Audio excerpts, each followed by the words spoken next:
Eli moi kaikki vielä.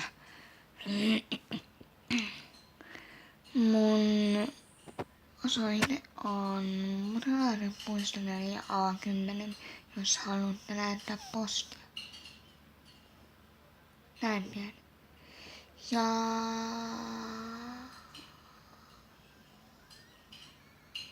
kun tulee pari, niin mä avaan teidän kanssani.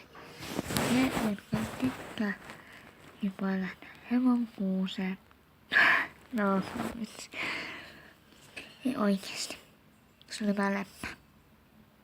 Jos te tykkää tosiaan, niin saa lähettää videossa yhteen.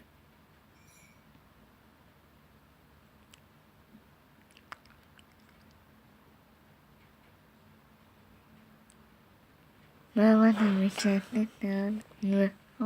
Minä on nyt tullut. Ekstra, huomenna tulee ekstra. Heippa.